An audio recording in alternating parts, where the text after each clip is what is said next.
Rise and join in with me to salute the flag of our country.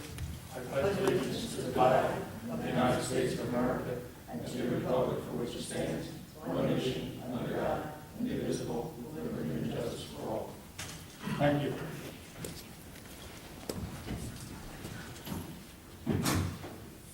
Has everyone had a chance? Public notice of this meeting has been given by the secretary in the following manner: posted on the bulletin board of the borough clerk's office, mailed to the registered newspaper, a newspaper designated by resolution for that purpose. Thank you. Have a roll call vote, please. Dickinson. Here. Valdez. Here. Dumas.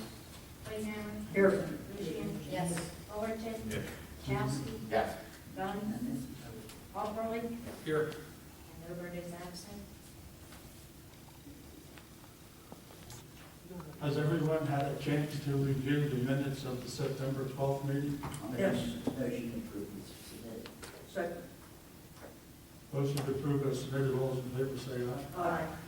Ayes have it. The meetings of the September 12th meeting now stand as submitted.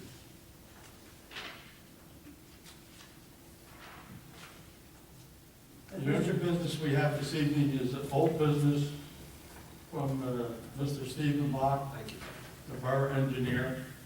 And what Steve's purpose of the visit is to bring us up to date on the new zoning map with the adjoining letter designating all the different zones and pertinent information. Mr. Bach. And really what we're requesting, I was here several months ago where I presented the zoning map and also some recommended changes to the ordinance, definitions, what is public land, what is public utilities. If you recall, we had a lot of the public lands and public utilities and pump stations, everything else in the various R1 to R3 office districts. We didn't really have a public, quasi-public zoning district. So what this does on the zoning map, which goes hand in hand with the tax maps that the borough is looking to adopt, is just call out what is public lands, which is properties owned by the borough or other public entities, and what is quasi-public, something like PSE&G or another utility, New Jersey American Water, some of their pump stations. And then what is appropriate in those districts. So if you see on the attached letter, we call out what is public utility and pumping station and public utility facilities.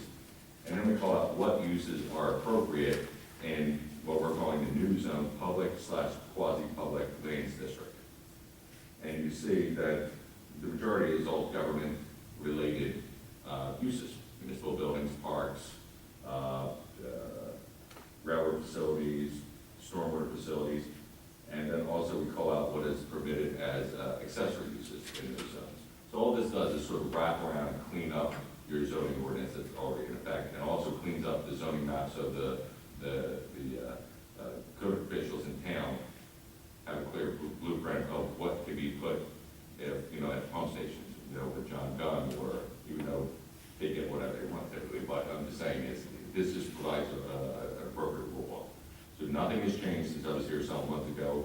I didn't receive any feedback that anything was inappropriate, so I think we're in a position to ask planning board just to refer this to governing body for adoption. Adoption of the zoning map, they'll take the formal action to adopt the zoning map, and they'll take the formal action to amend the code to include these definitions and this section on public, quasi-public. Mhm.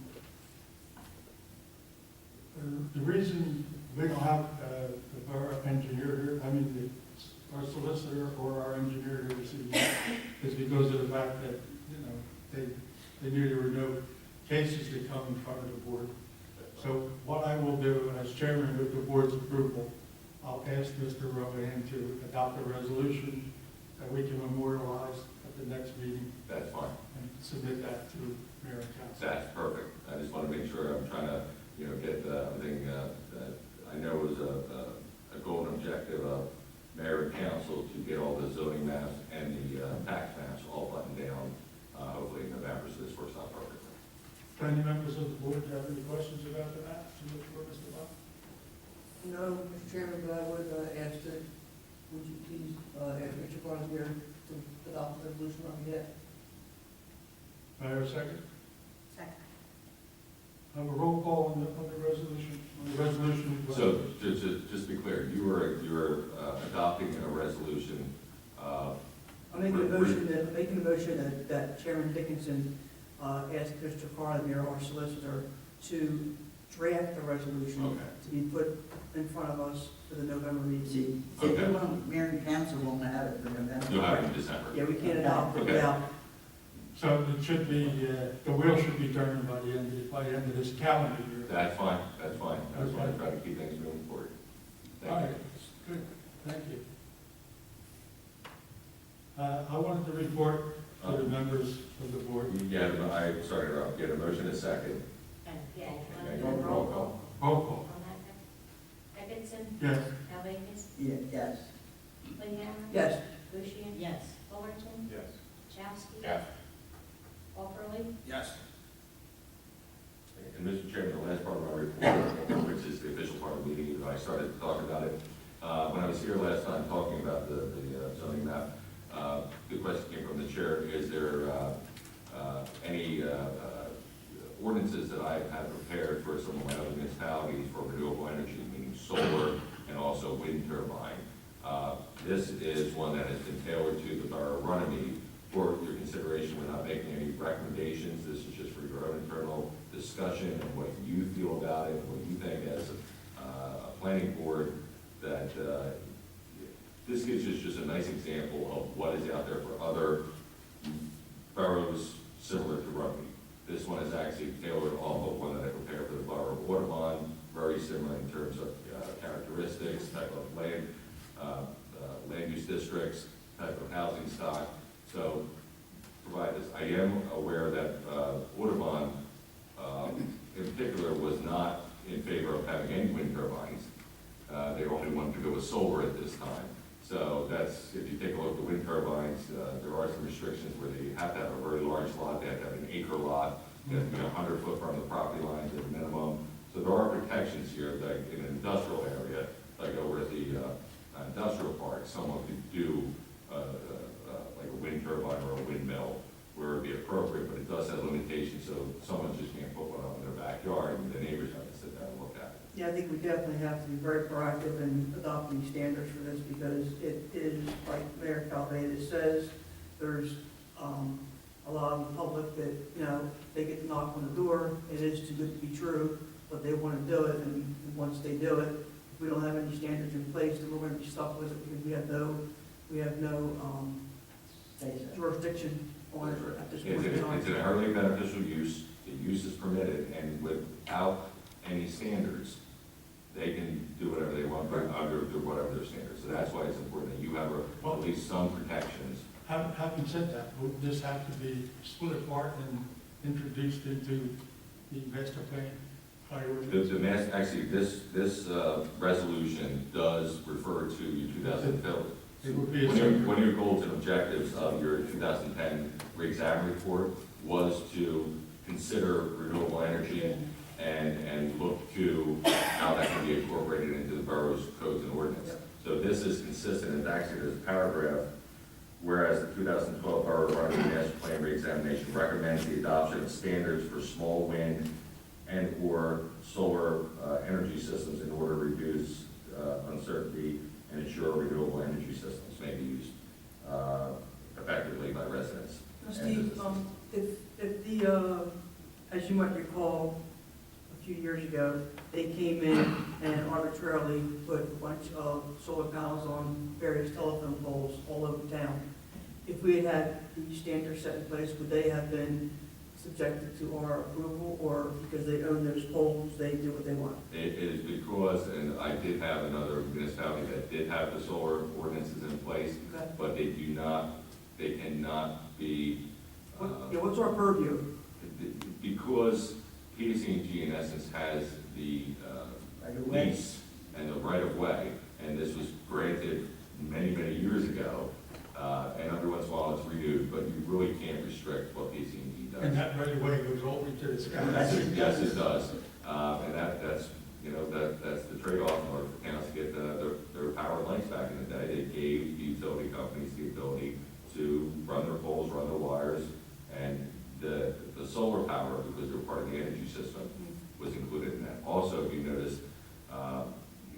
PG has the ability to go in and cut any tree they want, in any shape they want, to protect their lines. They do. And several of my towns have tried to legally, see what avenues they have to restrict that, and there's really no, No recourse. no result. I mean, And I was looking in the book that we got when we attend these classes, it's 4055 law. And it talks about, you know, the question should be asked on any major site plan development is what property is going to have the solar gain that they should be all receiving. I understand, well, It's been a hot button item. this is just something for you to consider. Any questions, obviously, you can email me, I'll be able to respond.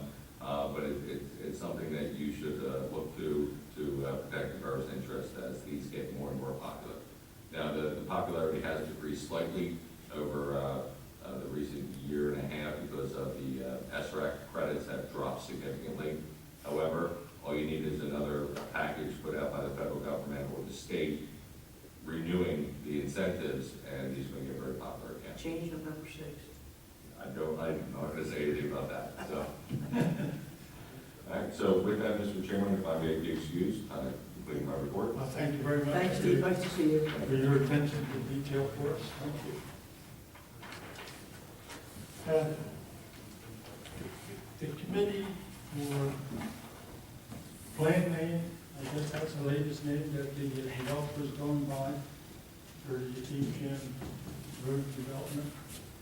The committee met with them, that's one member, and because he was a no. And I think that be in total agreement with most of the things that Mr. Pettit addressed in his letter that was distributed at the last planning board meeting, without getting into specifics. And they have removed, totally removed the application referring to townhouses anywhere on the development. There was a couple questions asked. I asked a question about the cartway that weaves through the development.